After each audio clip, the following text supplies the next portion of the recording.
Hello નમસ્કાર વિદ્યાર્થી મિત્રો, નમસ્કાર. હું ઓજા ફાલ્ગુન તમારું ઓજા ક્લાસીસ ચેનલમાં સ્વાગત કરું છું. તો વિદ્યાર્થી મિત્રો, આજે આપણે ધોરણ 12 માં આંકડા શાસ્ત્રમાં મોસ્ટ આઈએમપી દાખલો ગણવા જઈ રહ્યા છીએ. ચેનલ પર પહેલી વાર તો ચેનલને સબસ્ક્રાઇબ કરી દેજો, બેલ નોટિફિકેશન દબાવી દેજો. આવા જ યુઝફુલ વિડીયો જોવા માટે અમારી ચેનલને સબસ્ક્રાઇબ કરજો વિદ્યાર્થી મિત્રો.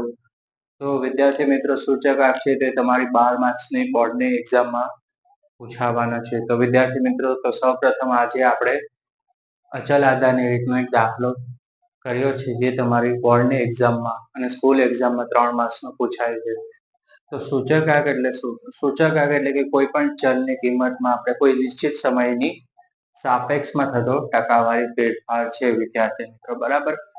એમાં આપણને ખબર છે કે અચલ આધારની રીત છે અને પારંપરિક આધારની રીતના દાખલા છે તે તમારી સ્કૂલ એક્ઝામ અને બોર્ડની એક્ઝામમાં પૂછાય છે. તો અચલ આધારની રીતનો આપણે દાખલો જોવા જઈ રહ્યા છે.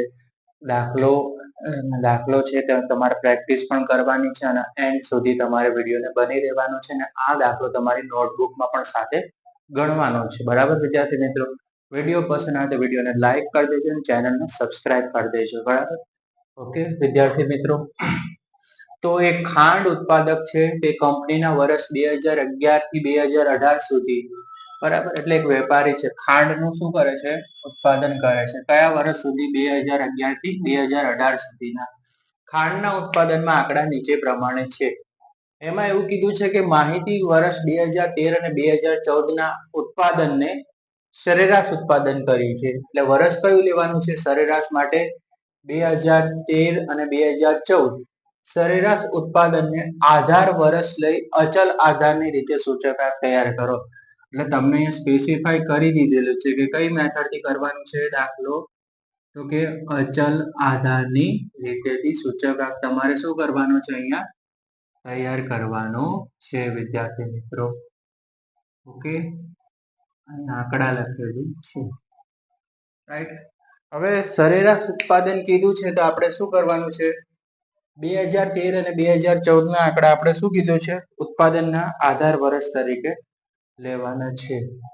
તો વિદ્યાર્થી મિત્રો, 2012, 2013 અને 2014 નું સરેરાશ ઉત્પાદન તો તમને માહિતી આપેલી છે. 12,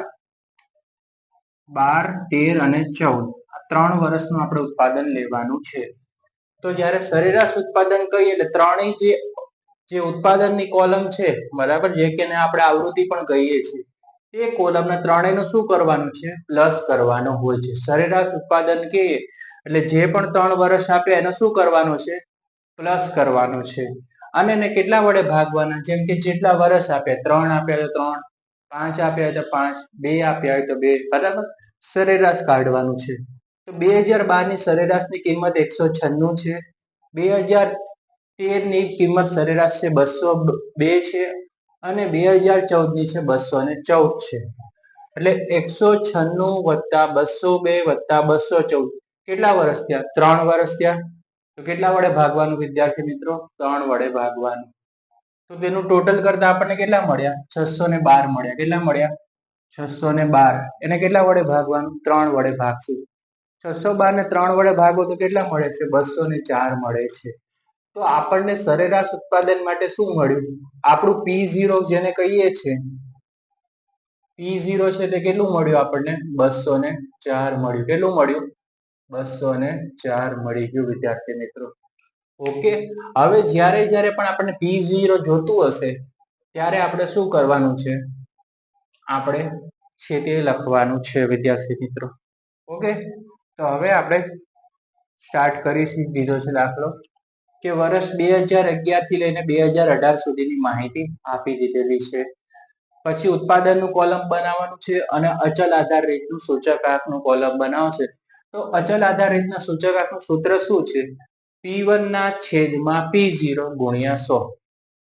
P1 ના છેદમાં P0 ગુણ્યા 100 અચલ આધારની રીતનું સૂચકાંક, બરાબર વિદ્યાર્થી મિત્રો. ઓકે, તો અહીંયા તમને આપી દીધું છે વર્ષ 2011 છે, ઉત્પાદન કેટલું છે? 186 છે. તો P1 કયું થયું વિદ્યાર્થી મિત્રો? P1 એટલે કે ચાલુ વર્ષ આપણું કયું છે? 186. 204 છે એ આપણું શું છે? સરેરાશ ઉત્પાદન, જેને આપણે P0 કહેશું. તો 186 ના છેદમાં 204. હવે ગુણ્યા કેટલા કરવાના? 100, કારણ કે આપણું સૂત્ર છે P1 આપણું 186 છે, P0 આપણું સરેરાશ ઉત્પાદન છે તે છે, ગુણ્યા શું કરવાના? 100. તો 186 ગુણ્યા 100 છેદમાં 204 કર્યું તો આપણને શું અમાઉન્ટ મળી? 91.18 મળ્યા. કેટલા મળ્યા? 91.18. હવે 2012 નું વર્ષ છે, ઉત્પાદન છે 196. તો P1 કેટલું? 196. અને P0 કેટલું? આપણે જે સરેરાશ શોધ્યું હતું 204. તો 196 ના છેદમાં 204 અને ગુણ્યા 100. તો જવાબ શું આવે? 96.8 આવે. વિદ્યાર્થી મિત્રો, ક્લિયર થાય છે? હવે એ જ રીતે આપણે 2013 ની સાલમાં એમાં ઉત્પાદન કેટલું છે? 202. 202 P1 છે અને 204 શું છે? P0. P1 ના છેદમાં P0. P1 202, P0 204 ગુણ્યા 100. તો કેટલો જવાબ આવે? 99.02. 2014 ની સાલ આવી, ઉત્પાદનનું વર્ષ છે 2214 છે. 2014 ની સાલમાં 214 ઉત્પાદન કર્યું. તો P1 214 છે અને P0 કેટલું છે? 204 છે. વિદ્યાર્થી મિત્રો, ગુણ્યા 100 બરાબર 104.90 છે આપણું, બરાબર 104.90 છે. એ જ રીતે 2015 નું વર્ષ છે, ઉત્પાદન છે 220. તો P1 કેટલું? 220. P0 કેટલું? 204 ગુણ્યા 100 એટલે કેટલું આવ્યું? 107.84 આવ્યું. વિદ્યાર્થી મિત્રો, એ જ રીતે આપણે આયા 2016 ની સાલમાં 216 ઉત્પાદન 1000 ટન છે. તો P1 216, P0 કેટલા? 204 ગુણ્યા 100 105.88 આવી ગયું. વિદ્યાર્થી મિત્રો, બરાબર. એ જ રીતે 2017 નું વર્ષ હોય, 226 છે ઉત્પાદન 1000 ટનમાં. 226. P1 કેટલું? 226.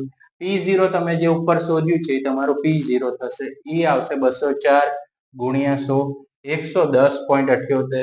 2018 છે, 230 ઉત્પાદન 1000 ટન છે. P1 કેટલું? 230. P0 કેટલું? 204 ગુણ્યા 100 112.75.